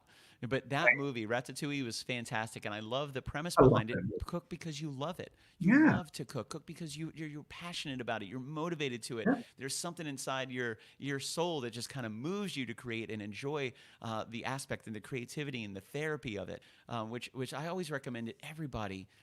Cook something you like. Find something That's you the whole like to secret. cook. Yeah. Because some people are like, I don't like to cook. The great Commodore doesn't like to cook. I'm Well, not really sure why. Why don't you like to cook? It's like I've cooked many different things. I've Sure. tried many different recipes. I mean, I It's know just you not- can It's cook. just not. it's Doesn't excite me like it yeah, that's the excites same. you. My Man, mother was I the get same excited way. just thinking about it. Yeah, you just don't. There's people that just it doesn't do it for them. Yeah. Like my wife will always say, like I'm half Mexican, which people don't know because I don't look like it. My surname isn't. But in the kitchen, we had a lot of Mexicans working for us. And my wife is going, well, I'll be Felipe. I says, no, Felipe had skills. Oh. Hey, man, Felipe didn't Yeah. play around. You don't get a But name like no, he was a Felipe unless you got dishwasher, but he skills. had skills that he could do stuff. But it was like but she doesn't find any joy in the cooking, and that's the whole Gotcha. thing. You have to find the joy, and if you can't manufacture it, and you can't teach someone to cook. They can go through the motions, but if they don't have the joy, it's never Right. going to be great. Gotcha. You had mentioned a chef before. What was Bob's last name? Angst, Aungst, and he's a personal chef. He does I think he did the Kentucky Derby one year. He's done a bunch of different sporting events, and he's in Winter Park, and he's freaking awesome. Oh, yeah, I'm on his website right now. I will say you have a better website than he does. I like his Well, work. he's not a blogger. We have these discussions, and he wants to, I want to be like. He says, no, you're you. You're incredible the way you are. Yeah, But be Bob Angst. yeah, he's amazing, and he's a really, really talented chef, and he's done so many amazing things, and he just put a really cool outside kitchen in too that I'm super jealous. I have a pretty big backyard, and like that's one of the things that I'm excited to delve into is having a really nice outdoor kitchen. Yeah. Like I'm really looking forward to that. He's Like, that was one got of the main one. reasons I wanted a big backyard when I was looking for a house to buy, is because I just see the potential in what we can do with it. And one thing they're not making any more of is land. So Yeah. like get it while you can get it. If you That's get the a hard house with a thing. small backyard and your ideas, well, eventually I might sell this house and move. You may never actually ever sell that house. Right. So like make good decisions. And now we have 26 pages of recipes. 26 pages. There you of go. recipes, baby. And there's going to be more. I keep adding them. So That is so awesome. Dennis, thank you so much for joining us tonight. We really loved having you on. Like your passion and your motivation for cooking is totally inspiring. And I'm excited because right after this is done, I'm actually going to the store. I was already planning to go to the store and get some things. I got some really nice center cut thick pork chops. Cool. That I have all seasoned up and they're ready to rock and roll. I'm excited to walk into Publix and just like discover and see what's out there. That's a good thing too. Sometimes I would like walk in. We have a store up here called Wegmans, and I would just walk through to see what they got in new and what I could make. Yeah, I like lamb. I really enjoy cooking lamb, and every now and then I can walk into Publix because shopping is a pleasure there. We're really trying to get a Publix sponsorship, Dennis. So shopping is a pleasure. What's up, Publix? I didn't like Publix when I started, but it's hard not to like them. Yeah. It is, It really is a pleasure. I worked It is. for their competitor. My very first job was not with Publix. It was for another competing supermarket. And I've gone to a bunch of different supermarkets, and I really have found that for me personally, especially here, unless you go to like a Whole Foods or something a little more specialized, like Publix just has fantastic stuff. They're a great neighborhood supermarket. They have fantastic ingredients and good quality items. Yeah, and people will walk you to things. It's just so nice. Yeah, it really is a pleasure. And their shopping carts are second to none. I don't play. We don't play around when it comes to the quality of shopping carts. They never drift. Nope. You can ride them all the way down the aisle. That's right. Their floors are waxed. So you could ride them? Yeah. Like in the parking lot or down the aisle? No, down the aisle. You get a running start, and like you jump on it, and It it stays goes straight. It goes straight. Yeah. There you That's go. a thing. Yeah, they have cart alignments. I imagine they have like an entire pit crew just in the back of every single Probably Publix, do. just taking care of every single cart. Amen, Publix. Amen. Bobby, roll that cart over here. It's moving a little funny. That's right, man. The retired NASCAR pit crew. Get the pit crew on The it. whole thing in there.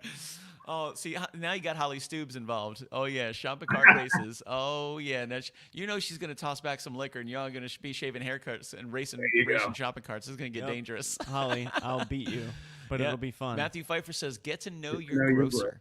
I agree. Also, and if you know a good butcher, get to know your butcher. Like if there's somebody inside the supermarket that you work with, if there's a specific item that you want, get to know your local area. Get to know those places because they'll know you by name. They'll let you know when they're getting fresh cuts in, when they're getting the best food in, when the prices are really good, and they may even save you a little bit knowing that you're going to show up on a Tuesday or a Thursday because man, Dennis always shows up on a Thursday. Hey, Dennis, we just got this, and I know you don't normally use it or you don't normally buy it, but I want you to try this out and let me know what you I'm think. telling you, I love it when they do that. There's some really. I shop at a restaurant store near me too, and he's the same way. He is. I just got this seafood in. I know you like this stuff. It's great. You find somebody that'll work with you a little bit, or can get you things, or knows that you're looking for something different. Or even just a recommendation. Like Yeah. I know the guy at the deli at Publix because I make sandwiches every day, and I get deli meat, and most of the time it's the stuff that's on sale, and then it gets me to try different stuff, and like now I have my favorites. So like when he's like, oh, we have this in, you want to try this? I'm like, yep, give me a pound of that, baby. Let's try that. That's going to be fantastic. I'm excited. Yeah. Hey, gotta love plus it. they get to know who you are and what you like, Yeah. and they make positive recommendations that they think you're truly going to enjoy. They're just not trying to get rid of it because it's on sale, because they Right. don't want to ruin that relationship. They Yeah. want to keep that relationship healthy, and they want to build it, and almost like you're building clientele. Like, oh, here comes the Commodore. He's swinging back in. Hey, man, we just got this in, or we just got this in. I know you normally get this, but I think you might like something like this. Let's try it. Let us know what we think. Let us know what you think. Like, and we always ask that. We always want to know, how was the experience for us, for our project? Like, so Holly Stoobs, she was our host for Friday night. Clearly we did something right because she's in the feed right now, blowing it up, having a good time, challenging the Commodore to a kart race where she specifically just said, I don't think you're going to beat me. I'm fast. Hey, I love it when a woman tells me she's fast. Yeah. Wow, mine. Oh yeah, I have a different descriptive term for mine, but I like fast. Fast is good. That's fantastic. I had one of my friends one time said maybe, and I said, I love the maybe girls because there's hope. Yeah. It's not a no. So you're saying there's a chance. That is awesome. And Dennis, thank you so much for joining us. Before we get going, I was wondering if you might take about 30 seconds. I'm going to solo your screen out. It's going to be all you. Just speak to the community about a little bit about who you are, where they can find your information, how they can get in touch with you, and maybe a little motivational, little inspirational thing you got going on, because you're so well spoken.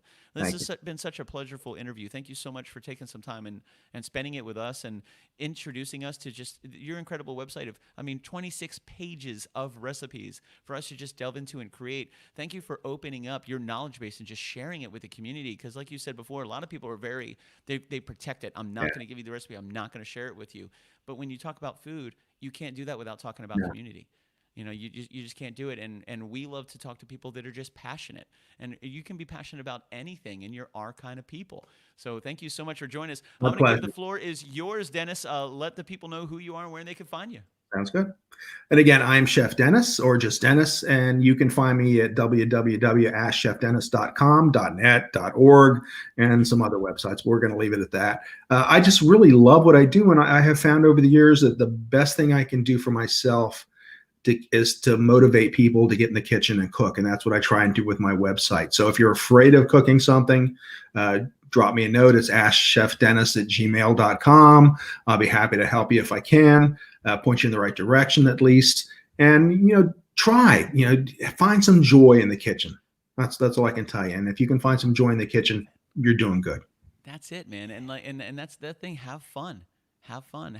And enjoy what you're doing. And like what Jay said before, be okay with failing. Be okay with making mistakes. That's all right. Nobody made it to the top of the game without making mistakes along the way. Every single person did. Anybody that's good at anything. You can talk about the best sports player in the face of the planet, and there's a lot of shots that they missed, a lot of balls they didn't hit, a lot of kicks that they missed, but they just keep pressing and pressing and pressing. You fall in love with it. You keep the passion for it, and you keep learning. Keep moving forward. And Dennis, you are a testament to that very, very thing. Thank you. Not only spending time with your knowledge and sharing it with people, creating thousands and thousands of covers for restaurant people to experience, but now opening up your entire recipe book, opening up your entire knowledge base, your decades of information and experience, Here you go. sharing with people so they can learn their way, and then encouraging them to tweak those recipes, make it their own, switch this out, try this, and don't be afraid to ask questions. Don't be afraid to make mistakes. Don't be afraid to learn. And like Matthew Pfeiffer said, get to know your grocer. Yeah. Get to meet these people, talk to them, shake their hands, be their friend. They're going to inspire you, and they're the ones with all the knowledge that are going to inspire us on how to do a better job. So really get involved in your community. Find those little holes in the wall in your neighborhood. Go into your grocer, go into your supermarket, and meet all these incredible people. Because most certainly, we have a lot of questions to ask, and the people that you can trust are the people that are standing behind the counter, selling the food. They're ordering it. They're listening to it. They're getting the community feedback. They're getting all the information. And most certainly, if you have any questions, reach out to them. And if you have any more questions, hook up, ask Chef Dennis, man. He's gonna lead you guys to the promised land. And we, Dennis, again, we really appreciate you spending some time with us. One thing that we try to do at the end of every show is we try to take kind of like a selfie. So pretty much this is what we do. We just take a snapshot of the screen. So would you mind giving us a little Ask Chef Dennis smile real quick, and we can just kind of look in the camera and smile at each other? Now, easy. I'm gonna put this on your dating site as well, Chef Dennis. Oh yeah, that's good. Yeah, your wife won't have a problem with that. No, not with this business. Sweet, man. So we'll take a picture in about 3 seconds. Is that cool? Good. 3, 2, 1. That's it. Perfect. Done and easy, baby. Thank you so much, Dennis. Thank you for joining us. Would you mind hanging out in the green room for just a couple minutes? Let us wrap this, and we can have a little post-show chat. You got it. Awesome. Sweet. Awesome, Dennis. Thank you so much for joining us, man. We you guys really later. appreciate it. Look at that guy. Now, everybody in the community chat right now, get a good look at this mug right here. Check out AskChefDennis.com. Look at his recipes. Reach out to him. Build that community and share his website on your social media. He has a beautiful Instagram, an incredible YouTube, and an absolutely amazing .com. Thank you so much for joining us, Dennis. We'll talk to you soon, my man. What a good guy. Wow. Fantastic, man. Super inspirational. That was a fun show. Yeah, that was really, really good. I don't even like cooking, and I want to go to his website. I want to find one. And then I want to see if I can make it. And you can. He makes it super easy. You guys got to check it out, man. It really is incredible. You can go to AskChefDennis.com. Just click on My Recipes. He has 26 pages of recipes. And I don't mean that for it to sound overwhelming. I mean that to let you guys know that you have a lot of choices. You can look for something that he was talking about with ingredients that you're familiar with, something that you're comfortable with cooking, and little by little, just tweak it and make it fun. Involve your friends. Involve your family. It most certainly is a community thing. Food brings people together just like music brings people together. And there's two things on the face of the planet that everybody loves. They love music and they love food, which is one of the reasons I love our project, because Billy, it's centered specifically around those things. I gotta know. Is that the Imperial? Are you gonna try to make the Imperial lobster tail? Probably. I've spent a lot of time cooking seafood, and Chef Dennis was absolutely right. Seafood cooks really, really quickly, so you have to have everything ready to rock and roll. But I've cooked a lot of seafood, and that looks incredible. And it says bottle of wine right near the picture, which I'm 100% down for. I like all that stuff. It's really about getting fantastic ingredients, taking your time, prepping everything properly, and having a safe knowledge base, a safe place, and a comfortable environment. And put on some music. Music always really helps with cooking food. Oh, yeah. I always love putting some type of music on, and just you hear the smells and the music in the kitchen and just people all together, and then you get to experience at the very end your flavors, and then you create memories. That's it, baby. Man, my heart feels so warm right now. It might be gas.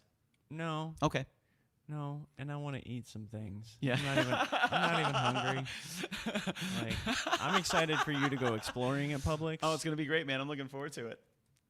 I'm looking forward to it. So thank you guys so much for joining us. My name is Billy Floyd, and that is Commodore. That's right. Tonight we had Chef Dennis joining us. You can go to AskChefDennis.com. Check out the website, his Instagram, YouTube. Again, you can just Google Chef Dennis, find some incredible stuff. We're working behind the scenes. I'm excited to be able to crash his kitchen and have him cooking some absolutely amazing food. If you guys are looking to support us, please head over to patreon.com/KitchenKillaz. We most certainly appreciate every single penny that comes into our Patreon. It goes directly to the project itself. Huge shout out to all of our sponsors. Jason Sauer from Wayne Dench Incorporated was in here. Jason, always good to see you, my man. Reese Peacock from EMS Mobile Detailing. Castledor Studio next Wednesday. We'll be there with Zach and Alyssa. Tornatore's Cafe and Pizzeria. Our good friend Denny Tornatore, who has worked his ass ass off during this entire pandemic to keep his employees employed and keep amazing food leaving that restaurant. A huge shout out to Joel Van and Lakeland Barbecue / Lakeland Ice Cream Company. Thank you guys very, very much for supporting us. You can find us on Facebook, Instagram, TikTok, Twitter, LinkedIn. Email us at kitchenkillaz@gmail.com, and by all means, head over to patreon.com/kitchenkillaz and sign up to be a Kitchen Killaz patron. We're trying to get our Twitch to 50 members. We're at 19 right now. Once we hit that 50 mark, the great Commodore is bringing back the Mohawk. He's going to do it live on camera with Holly Stoops, and I'm excited about that. It's going to be fantastic. No, but I never agreed to live. So we're doing it live on camera during the show, hopefully. This is how it happens. Hey, do you want to do this? No. I mean, how cool would that be? Yeah. That would be so awesome to see it in action. I mean, we play music in real time. We cook food in real time. Why not give the great Commodore a Mohawk in real time? We'll leave that up to you 100%, but I think it's a fantastic idea. All right, we'll do it at the end of the show so I don't have hair all over my guitar. That's a good idea. I got to leave it at that. I'm totally down for that. That's 100% I draw the okay. line somewhere. There it is. That's the line. No hair on the guitar. No hair on the guitar. That's fantastic. Thank you guys so much for joining us. We're going to give you a background right now. And then this very good song is for our good friend. I'm going to call him Tartar. Yeah, that's right. Carter Thomas Rochester. Nope. Thomas Carter. Thomas Tartar. You got it. Thomas Carter Rochester. Boom. That's right, baby. This is called Toilet Paper Jesus. Hope you guys are having a fantastic night. Thank you for spending some time with us. Tomorrow at 12 o'clock, we got a poll going up of 5 songs. Wednesday at 7:05, we played The Wieners. And then this Friday, we're headed to Jeff and Lainey Lerner's house to crash their kitchen and experience some incredible food. You guys have a fantastic night. We'll talk to you soon. Stay out of trouble. Hit us up at kitchenkillaz@gmail.com and stay out of trouble, baby. We'll talk to you guys soon.